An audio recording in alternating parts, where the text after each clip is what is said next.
دیکھیں لمیٹیشن اور ڈیلیمیٹیشنز میں ہمارے پاکستان میں اکثر طالب علم جو ہیں وہ ان دونوں الفاظ کو کنفیوز کر دیتے ہیں۔ ڈیلیمیٹیشن ایک ایسا کام ہے جو ریسرچ کے شروع میں ہی کرتے ہیں اور اپنی پرپوزل کا ہی اس کو حصہ بناتے ہیں، اور ڈیلیمیٹیشن کرنے کے بعد ہم ان حدود و قیود کو فالو کرتے ہیں اپنی ریسرچ میں۔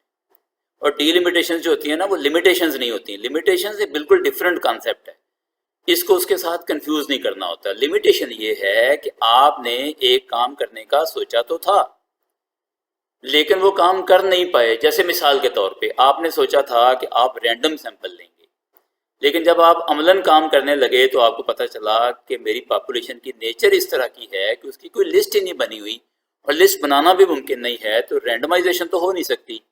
تو آپ نے کنوینئنٹ سیمپل لے لیا۔ اب آپ نے کیا کیا کہ درمیان میں چینج کر دیا۔ اب کنوینئنٹ سیمپل لینے کے بعد آپ کے جو ریزلٹس ہیں اس میں ایک خاص طرح کی ویکنس آ گئی، یعنی آپ کی ریسرچ جو ہے وہ ویکنس اس کو متاثر کر رہی ہے، اس کو خراب کر رہی ہے۔ یہ میں نے ایک مثال دی۔ دوسری مثال یہ ہو سکتی ہے کہ میں نے پاکستان کے مختلف صوبوں سے ایک ایک ضلع لینا تھا ڈیٹا کلیکشن کے لیے، لیکن مجھے پتہ چلا کہ جب ڈیٹا کلیکشن کی باری آئی تو بلوچستان کے حالات خراب ہو گئے، اور مجھے جو بلوچستان سے جو سیمپل لینا تھا وہ میں لے ہی نہیں سکا۔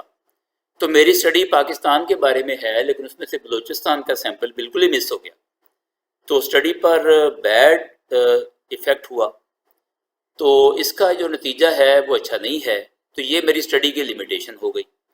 تو جو لمیٹیشنز ہیں وہ ہمیشہ اس وقت ہوتی ہیں جب آپ ایک کام کرنے کا طے کرتے ہیں، سوچتے ہیں، اور پھر وہ کام کر نہیں پاتے کسی وجہ سے، تو اس وجہ سے آپ کی اسٹڈی میں کچھ بیڈ امپیکٹ آ جاتا ہے اس لمیٹیشن کی وجہ سے، تو آپ اس کو لمیٹیشن بولتے ہیں۔ تو ان دونوں الفاظ کا جب مطلب الگ الگ کر لیں گے تو پھر میرے لحاظ سے جو ریسرچ پرپوزل ہوتی ہے اس میں صرف ڈی لمیٹیشنز ہوں گی، لمیٹیشنز نہیں ہوں گی۔